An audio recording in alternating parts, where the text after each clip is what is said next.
नमस्कार साथियों, आज का टॉपिक हम कम्युनिकेबल डिजीजेज से रिगार्डिंग हम डिस्कशन करेंगे। आज का जो टॉपिक है उस टॉपिक का नाम है रूबेला। इससे पहले भी हमने कम्युनिकेबल डिजीजेस के बारे में डिस्कशन किया है, मीजल्स, और आज नेक्स्ट वन हम बात कर रहे हैं रूबेला कि रूबेला क्या होता है। अगर रूबेला से हम रूबेला की बात करते हैं तो रूबेला एक कम्युनिकेबल डिजीज है, और जो रूबेला वर्ड है वो एक लैटिन वर्ड है, लैटिन भाषा का वर्ड है रूबेला। इसका मीन्स होता है लिटिल रेड कि रूबेला एक कम्युनिकेबल डिजीज है। रूबेला वर्ड का मीन्स, ये रूबेला जो वर्ड यूज किया गया है लैटिन भाषा की लैंग्वेज से लिया गया है, और इस लैटिन भाषा के इस वर्ड का मीन्स होता है लिटिल रेड। कहने का मतलब है कि जो रेसेज आएंगे वो छोटे छोटे रेड टाइप के रेसेज आते हैं, इसलिए इसमें रूबेला वर्ड यूज किया गया है। नेक्स्ट वन, अगर हम बात करना चाहें कि जो रूबेला है, इस रूबेला को एग्जाम्स में पूछा जाता है और किस नाम से जाना जाता है रूबेला को, तो रूबेला को हम जनरली बोलते हैं जर्मन मीजल्स, या फिर इसको बोला जाता है 3 days disease.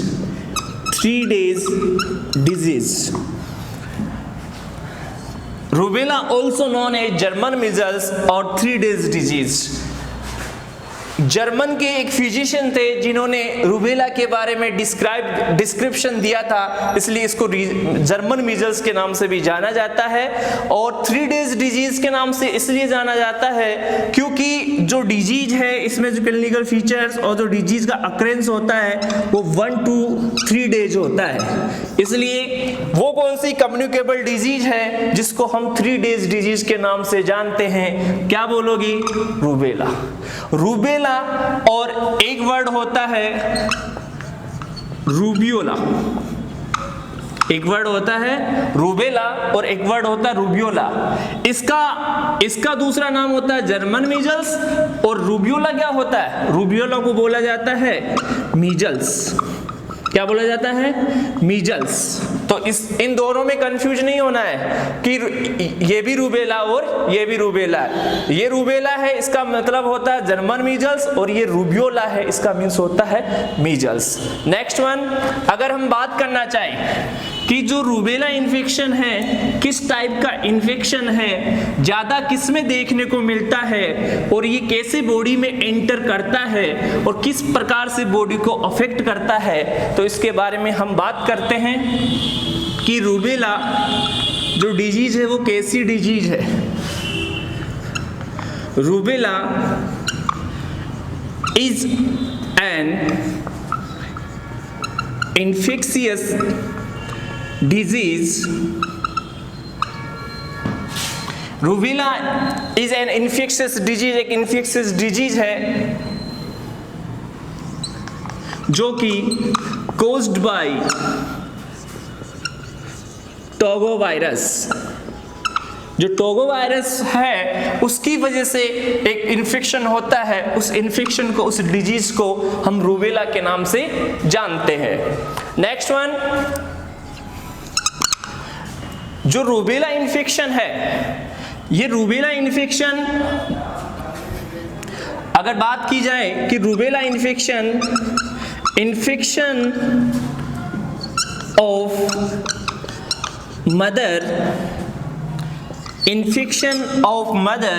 Bye rubella virus, infection of mother by rubella virus की जो माँ है वो रूबेला वायरस से अगर अफेक्टेड होती है, कब होती है infection of mother by rubella virus? During pregnancy के दौरान अगर माँ को रूबेला वायरस उसकी बॉडी में इंटर करता है तो उसका होने वाला बच्चा, नवजात बच्चा, किससे, उसको कौन सी डिजीज हो सकती है, क्वेश्चन पूछा जाता है तो उसका बच्चा हो सकता है चाइल्ड में born with CRS, very very important. I mean कि ड्यूरिंग प्रेगनेंसी के दौरान अगर माँ की बॉडी के अंदर प्लेसेंटल रूट से अगर रूबेला चला जाता है तो होने वाला जो बच्चा होगा वो बच्चा CRS का बच्चा होगा। किसका होगा? CRS का बच्चा हो सकता है। CRS का मतलब होता है, CRS की फुल फॉर्म होती है congenital rubella syndrome. Congenital rubella syndrome क्या होता है? कंजेनाइटल रूबेला सिंड्रोम एक प्रकार का ये कॉम्प्लिकेशन है, या हम बोल सकते हैं कि जो CRS है अगर वो प्रेगनेंसी के दौरान माँ से बच्चे में जाता है तो कॉम्प्लिकेशंस क्या आ सकते हैं? CRS का बच्चा होगा तो उस बच्चे में कुछ डिफेक्ट आएंगे जन्मजात, जैसे कि डीपनेस, वो बच्चा बेरा होगा, जैसे कि कैटरेक्ट, ऐसे बच्चे में विजुअल डिस्टर्बेंस देखने को मिलेगा। आई मीन कैटरेक्ट देखने को मिलेगा, डीपनेस देखने को मिलेगी, और ऐसा बच्चा कार्डिक प्रॉब्लम के साथ सफर करेगा। कार्डिक एनोमली या कार्डिक प्रॉब्लम्स भी बोल सकते हैं। तो CRS में डीपनेस हो सकता है, कैटरेक्ट होता है और कार्डिक प्रॉब्लम्स देखने को मिलती है। तो रूबेला की वजह से जो बच्चा होता है वो CRS का बच्चा होता है, और CRS का बच्चा कैसा होता है? उसमें डीपनेस देखने को मिलेगी, उसमें कैटरेक्ट देखने को मिलेगा, उसमें कार्डिक प्रॉब्लम्स देखने को मिलती है। Next question very very important question. Next one question ये पूछा जाता है रूबेला से कि जो रूबेला के अंदर प्रेगनेंसी के दौरान रूबेला वायरस उस मदर में मोस्ट कॉमनली कब एंटर करता है, सबसे ज्यादा कब अफेक्ट करता है? तो फर्स्ट ट्राइमेस्टर में मोस्ट कॉमनली 85% केसेस के अंदर जो रूबेला वायरस, टोगा वायरस है, वो फर्स्ट ट्राइमेस्टर में बॉडी में एंटर करता है और क्या कोज करता है? CRS कोज करता है। और CRS कोज करने की वजह से अगर क्वेश्चन पूछा जाता है 2 टाइप से, अगर फर्स्ट ट्राइमेस्टर में उसको रूबेला का वायरस उसकी बॉडी में है तो क्या करते हैं? ऐसी कंडीशन में प्रेगनेंसी को कंटिन्यू नहीं रखते हैं और उसको डॉक्टर क्या करवाता है? उसको अबॉर्ट करवा देता है, अबॉर्शन के लिए बोला जाता है। क्यों? क्योंकि अगर फर्स्ट ट्राइमेस्टर में अगर ये पेशेंट को रूबेला है तो उसको वो ऐसा बच्चा CRS का होगा, और CRS का बच्चा आगे जाके डीपनेस, कैटरेक्ट और कार्डिक प्रॉब्लम्स के साथ में उसका जन्म होगा। तो ऐसा बच्चा जो बच्चा होगा उसमें काफी डिफेक्ट होने की वजह से इस बच्चे को, इस प्रेगनेंसी को आगे डॉक्टर अलाउ नहीं करता और उसके लिए क्या करता है? एडवाइज अबॉर्शन के लिए बोला जाता है। नेक्स्ट क्वेश्चन सुनो।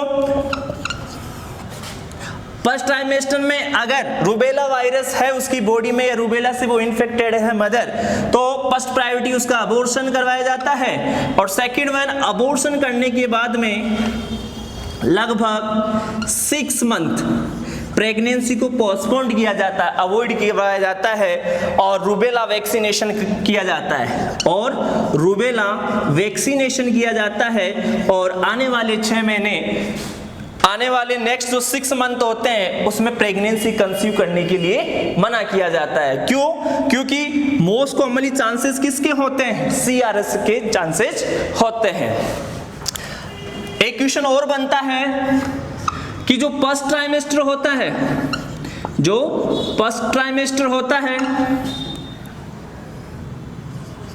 जो फर्स्ट ट्राइमेस्टर होता है उसमें CRS होने के चांसेस होते हैं 85% एंड सेकेंड ट्राइमेस्टर में चांसेस होते हैं ओनली 15%। इसलिए अगर रूबेला फर्स्ट ट्राइमेस्टर में है तो फर्स्ट प्रायोरिटी में उस बच्चे को अबॉर्ट कर दिया जाता है, और अगर रूबेला वायरस सेकेंड या हम बोल सकते हैं कि अगर सेकेंड ट्राइमेस्टर में अगर डायग्नोस होता है तो बहुत ही कम रिस्क होती है। इस कंडीशन में प्रेगनेंसी को हम कंटिन्यू करते हैं, इस कंडीशन में प्रेगनेंसी को हम कंटिन्यू करते हैं, अबॉर्ट नहीं करते हैं। लेकिन फर्स्ट ट्राइमेस्टर में अगर रूबेला डायग्नोस होता है तो हम कंफर्मली उसमें अबॉर्ट करवा देते हैं, लेकिन सेकेंड ट्राइमेस्टर में हम प्रेगनेंसी को कंटिन्यू करते हैं। नेक्स्ट वन, अगर बात करना चाहें कि जो रूबेला इन्फेक्शन है या जो रूबेला डिजीज है वो उसका एजेंट क्या है, जिसके बारे में अभी हमने बात की कि जो रूबेला डिजीज है इसका जो कॉजेटिव एजेंट है क्या है, कॉजेटिव एजेंट है, इसका कॉजेटिव एजेंट टोगा वायरस होता है। क्या होता है, टोगा वायरस होता है। काफी बार एग्जाम्स में पूछा जाता है कि रूबेला डिजीज का जो पॉजिटिव एजेंट होता है वो क्या होता है, उसका जो आंसर राइट आंसर है वो क्या है, टोगा वायरस है। Next one, mode of transmissions, कि आखिर रूबेला बॉडी के अंदर किस प्रकार से होता है, उसका कोई रूट तो होगा, उसका ट्रांसमिशन तो होगा। तो इसका जो मोस्ट कॉमनली ट्रांसमिशन होता है वो होता है ड्रॉपलेट इन्फेक्शन से। किससे होता है, ड्रॉपलेट इन्फेक्शन से होता है। वो हो सकता है आपका नोज एंड थ्रोट से। किससे हो सकता है, ड्रॉपलेट इन्फेक्शन से होता है, वो नोज एंड थ्रोट के रूट से जा सकता है बॉडी के अंदर मोस्ट कॉमनली। और अगर प्रेगनेंसी के दौरान जा रहा है रूबेला हो रहा है तो टोगा वायरस उसकी बॉडी में, मदर की बॉडी में एंटर करता है by placental route, by placental route. किस रूट से करता है, बाय प्लेसेंटल रूट से ये टोगा वायरस उसकी बॉडी में जाता है और उस बच्चे को, जो नवजात बच्चा होने वाला है, जो फीटस है, जो एम्ब्रियोजेनेसिस बन रहा है, उसको डिफेक्ट करता है, उसके ऑर्गन्स को डिफेक्ट करता है। उसकी वजह से CRS कॉम्प्लिकेशंस देखने को मिलता है। तो हम अगर मोड ऑफ ट्रांसमिशन की बात कर रहे हैं तो ड्रॉपलेट्स के माध्यम से हो सकता है, बाय प्लेसेंटल रूट के माध्यम से हो सकता है। तो प्लेसेंटा के माध्यम से हम बोल सकते हैं कि रूबेला वायरस प्लेसेंटा को क्रॉस करके बच्चे को अफेक्ट करता है कि नहीं करता है, करता है।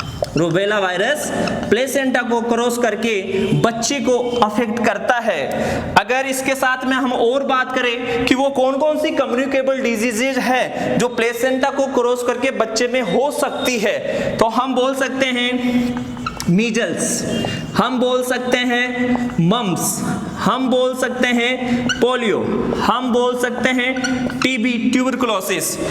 ये सभी डिजीजेस क्या होती है, इनका भी जो एजेंट होता है वो प्लेसेंटा को क्रॉस करके बच्चे में डिफेक्ट डालता है। लेकिन सबसे ज्यादा तो कॉम्प्लिकेशंस आते हैं, जो लाइफ थ्रेटनिंग कंडीशंस होती है, वो कौन करता है, टोगा वायरस, जो रूबेला वायरस होता है वो करता है। नेक्स्ट वन, अगर हम बात करें कि जो रूबेला डिजीज है इसका इंक्यूबेशन पीरियड कितना है, काफी बार एग्जाम्स में पूछा जाता है कि रूबेला का इंक्यूबेशन पीरियड क्या होता है।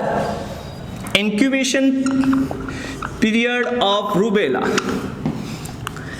14 से 21 दिन, 14 to 21 डेज। कान खोल करके सुन लेना, लिख लेना, रेड से, ब्लू से, किसी भी पेन से लिख लेना, याद कर लेना, वेरी वेरी इंपॉर्टेंट। क्या, 14 से 21 दिन क्या है, रूबेला का इंक्यूबेशन पीरियड पूछा जाता है।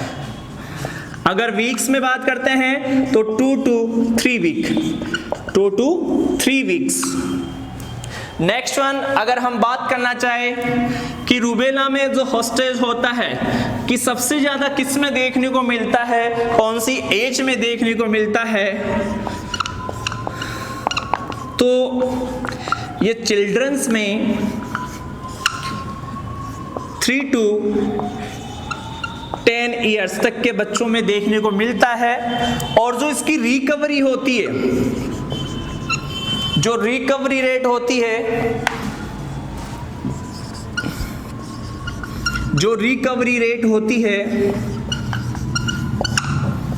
बच्चों में ज्यादा होती है। रिकवरी रेट होती है वो बच्चों में, चाइल्ड्स में ज्यादा होती है कंपेयर एडल्ट्स कि एडल्ट्स की तुलना में जो रिकवरी रेट होती है वो चाइल्ड्स में ज्यादा होती है।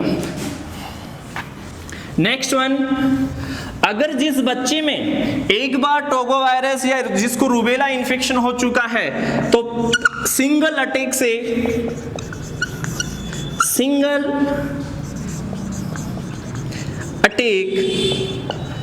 Provide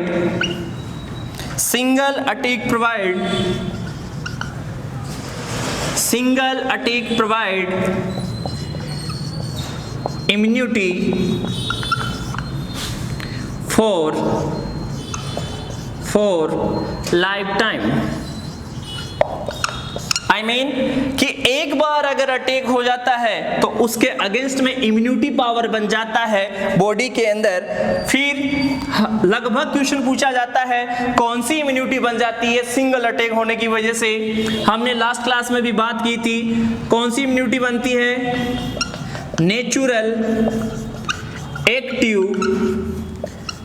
natural active acquired immunity. अगर रूबेला वायरस या रूबेला इन्फेक्शन एक बार हो गया है तो उसके अगेंस्ट में जो बॉडी रेस्पॉन्ड करती है, जो एंटीबॉडीज बनाती है, जिससे इम्यूनिटी बनती है, वो इम्यूनिटी कौन सी बनती है एग्जाम में पूछा जाता है। उस इम्यूनिटी का नाम है natural active acquired immunity. Clear? Next one, अगर हम बात करना चाहें कि रूबेला के अंदर जिसको रूबेला होता है उसमें कौन कौन से क्लिनिकल फीचर्स देखने को मिलते हैं, उसमें कौन कौन से क्लिनिकल फीचर्स देखने को मिलते हैं, तो इसमें जो क्लिनिकल फीचर्स होते हैं वो clinical features according two stages होते हैं। जैसे प्रोड्रोमल स्टेज में कौन से क्लिनिकल फीचर्स आते हैं, जैसे कि लिम्फेडिनोपैथी देखने को मिलती है, जैसे रेसेस वगैरह देखने को मिलते हैं। तो स्टेप बाय स्टेप इसके क्लिनिकल फीचर्स देखते हैं हम। इसमें जो क्लिनिकल फीचर्स होते हैं, इसमें फर्स्ट वन स्टेज होती है प्रोड्रोमल फेज या स्टेज, प्रोड्रोमल फेज। इसमें माइनर से सिम्टम्स आते हैं, बॉडी में इन्फेक्शन है, बॉडी में वायरस गया है तो इन्फेक्शन कोज करेगा, और इन्फेक्शन कोज करेगा तो फीवर देखने को मिलता है। इसमें जो फीवर आती है वो लो ग्रेड फीवर आती है, लो ग्रेड फीवर देखने को मिलती है। ऐसे पेशेंट्स में कोराइजा देखने को मिलता है, कोराइजा का मीन्स होता है स्नीजिंग। ऐसे पेशेंट्स में सोर थ्रोट देखने को मिलता है,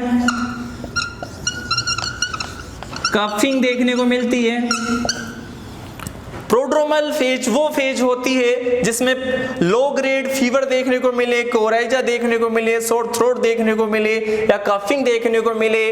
रेसेस से पहले या जो लिम्फ नोड्स का इनलार्जमेंट होता है उससे पहले जो फेज आती है वो क्या कहलाती है? प्रोड्रोमल फेज कहलाती है। नेक्स्ट वन, अगर हम बात करना चाहें तो सेकेंड वन स्टेज का नाम है lymph adenopathy.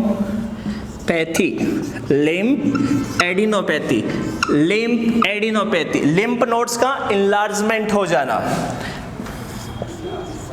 And enlargement of lymph nodes.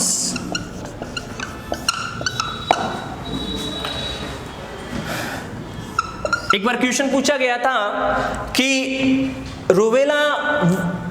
Rubella के अंदर क्या लिम्फ नोड्स का इनलार्जमेंट देखने को मिलता है? हाँ, देखने को मिलता है। सेकंड वन क्वेश्चन पूछा गया था कि रेसेज अपीयरेंस होने से कितने दिन पहले लिम्फ एडिनोपैथी देखने को मिलती है?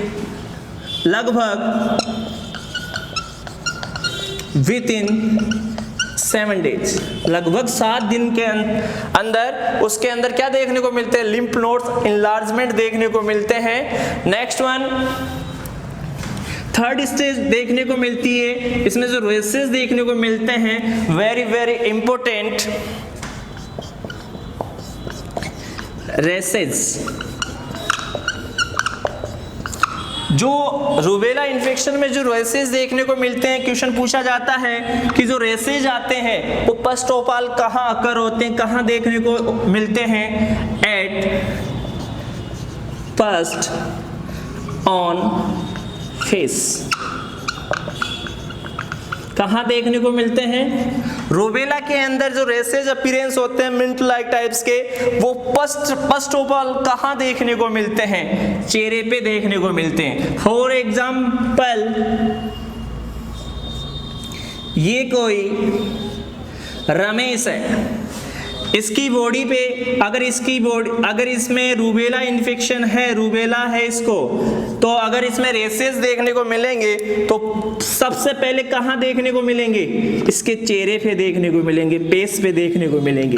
ये क्वेश्चन पूछा जाता है कि रूबेला में होने वाले रेसेस सबसे पहले कहाँ देखने को मिलते हैं? फेस पे देखने को मिलते हैं। उसके बाद में ये आगे जाके डिसेंड हो जाते हैं।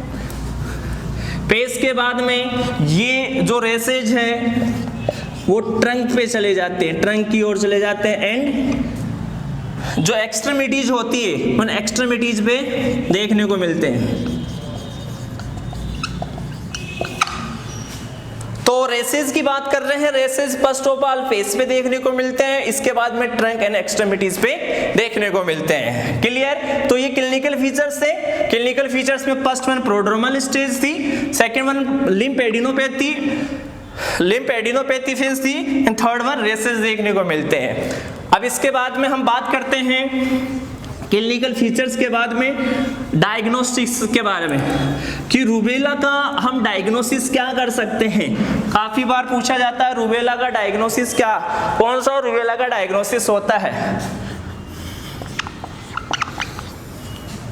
रूबेला का डायग्नोसिस किया जाता है HIT, फुल फॉर्म भी पूछी जाती है। HIT की फुल फॉर्म होती है haem agglutination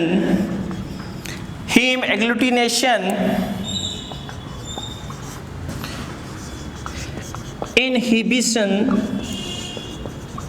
test. Haem agglutination inhibition test, इसमें एंटी जो हमारा इम्यूनोग्लोबिन्स होता है उसको देखा जाता है। उसमें जो IgG एंड IgM का रेशियो चेक किया जाता है। IgG एंड IgM का रेशियो चेक किया जाता है। अगर एग्जाम में IT या HIT haem agglutination inhibition test नहीं होए, अगर ऑप्शन में दे दिया जाए रूबेला टाइटर, क्या दे दिया जाए? रूबेला टाइटर, तो भी क्या होगा? सेम है। इसमें भी क्या चेक किया जा रहा है? टाइटर चेक किया जा रहा है, वही इम्यूनोग्लोबिन चेक की जाती है। या तो ऑप्शन में होगा हीम एग्लूटिनेशन इनहिबिशन टेस्ट, या फिर ऑप्शन में होगा रूबेला टाइटर। ये दोनों में से कोई भी पूछ सकता है। इसका कंफर्मेटिव डायग्नोसिस क्या होता है? Rubella titre. रूबेला का कंफर्मेटिव डायग्नोसिस होता है रूबेला टाइटर, या फिर ऑप्शन में होगा haem agglutination inhibition test. Next question यहाँ से ये पूछा जाता है कि जो रूबेला टाइटर होता है उसका नॉर्मली रेशियो पूछा जाता है। क्या पूछा जाता है? रेशियो पूछा जाता है कि नॉर्मली इसका रेशियो कितना होता है? तो इसका रेशियो होता है 1:8। क्या होता है रूबेला टाइटर का नॉर्मल रेशियो? 1:8 होता है। नेक्स्ट वन कि जब डायग्नोसिस किया जाएगा तो कैसे मालूम चले कि ये पॉजिटिव है कि नेगेटिव है? अगर जिस पेशेंट का रूबेला टाइटर लेस देन 1:8 आ रहा है, इसका मतलब है कि ऐसे पेशेंट्स की बॉडी के अंदर जो इम्यूनिटी पावर है वो कम है, ये पेशेंट क्या है? पॉजिटिव रूबेला है, इसमें रूबेला इन्फेक्शन प्रेजेंट है। लेकिन जो मोर देन 1:8 जिनका रेशियो आ रहा है वो क्या है? नेगेटिव है। उनमें क्या नहीं है? उनमें रूबेला नहीं है, उनमें रूबेला का टोगा वायरस नहीं है। I mean, इनकी इम्यूनिटी ज्यादा है, अच्छी है, इसलिए इसमें नेगेटिव आया है, और इनकी इम्यूनिटी कम है इसलिए इसमें पॉजिटिव आया है। तो क्वेश्चन बनते हैं, या तो ऑप्शन में हीम एग्लूटिनेशन इनहिबिशन टेस्ट आएगा, या फिर रूबेला टाइटर आएगा, या फिर रूबेला टाइटर का रेशियो पूछा जा सकता है। नेक्स्ट वन, अगर हम बात करें डायग्नोसिस के बारे में, इसके प्रिवेंशन से रिगार्डिंग, क्या रूबेला का क्या प्रिवेंशन किया जा सकता है? तो सुनिए, देखिए,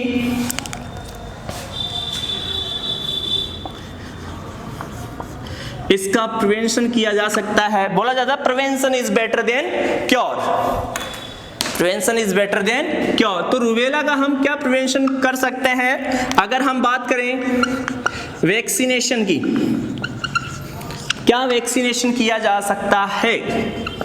तो इसमें जो वैक्सीनेशन किया जाता है, इसमें जो रूबेला का स्ट्रेंथ मिलाया जाता है, क्वेश्चन पूछा जाता है, उस स्ट्रेंथ का नाम है RA27/3। लिख लो, देख लो, आराम से समझ लो, क्या है वैक्सीनेशन का नाम? RA27/3 strain. ये क्या है? ये वैक्सीनेशन है, रूबेला की वैक्सीनेशन है, और इसकी सिंगल डोज दी जाती है। कौन सी डोज दी जाती है? सिंगल डोज दी जाती है, और सिंगल डोज ही इसकी लगभग 95% इफेक्टिव होती है।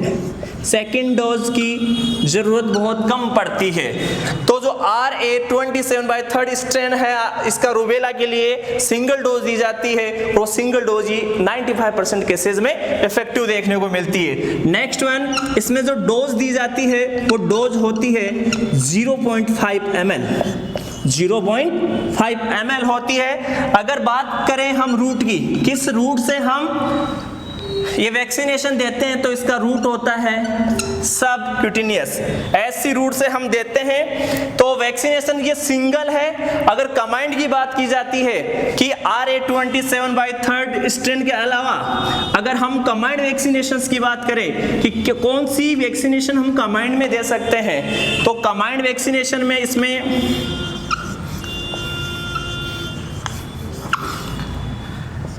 MMR, ये कमांड वैक्सीनेशन दी जाती है। Measles, mumps, rubella, measles, mumps, rubella, जो कि 15 to 18 मंथ पे दी जाती है, जो कि 15 to 18 मंथ पे दी जाती है। इसकी कमांड डोज MMR दी जाती है, और सिंगल डोज जो हमने अभी देखा था RA27/3 ये स्ट्रेंथ दिया जाता है। ये कुछ बातें थी रूबेला से रिगार्डिंग, जिसके बारे में हमने डिस्कशन किया कि रूबेला होता क्या है। रूबेला, एक बार मैं बता दूं कि रूबेला एक ऐसा डिजीज है, एक ऐसा इन्फेक्शियस डिजीज है जो कि एक माँ से उसके बच्चे में हो सकता है। अगर माँ से बच्चे में हो जाता है तो क्या कोच कर रहा था? वो CRS कोच कर रहा था। अगर फर्स्ट ट्राइमेस्टर में रूबेला का इन्फेक्शन डायग्नोस होता है तो हम अबॉर्शन करवाते है डॉक्टर, और अबॉर्शन करने के बाद में लाइव जो वैक्सीनेशन करवाया जाता है उसके बाद में 6 महीने तक हम प्रेगनेंसी को पोस्टपोन करते हैं। एक क्वेश्चन सुनो यहां से कि रूबेला जब इन्फेक्शन प्रेगनेंसी के दौरान हो जाता है तो उसमें हम लाइव वैक्सीनेशन दे सकते हैं या नहीं दे सकते? Live vaccination is contraindicated during the pregnancy because of due to immunosuppression. Immunity को क्या करता है? सप्रेशन करने की वजह से हम लाइव वैक्सीन नहीं देते हैं। एक टर्म्स आती है बॉयल ऑफ द क्राइम्स, जो लाइव वैक्सीन का पूरा डाटा आता है। तो सभी लाइव वैक्सीन कॉन्ट्राइंडिकेटेड रखी जाती है। और रूबेला से रिगार्डिंग जो रूबेला का वायरस होता है वो टोगा वायरस होता है। इसके बाद में हमने बात की कि किस रूट से जाता है, तो जनरली ड्रॉपलेट रूट से होता है और बाय प्लेसेंटल रूट से भी होता है। प्लेसेंटा के माध्यम से अगर प्रेग्नेंट कोई फीमेल है तो उसकी बॉडी में प्लेसेंटल रूट के माध्यम से वो जाता है और मदर से बच्चे में, फीटस में एक से ट्रांसफर हो जाता है। अगर बात करें कि जो ये वायरस है इसके इंक्यूबेशन पीरियड की बात करते हैं तो 14 to 21 डेज होता है। कुछ क्लिनिकल फीचर्स के बारे में हमने बातें की।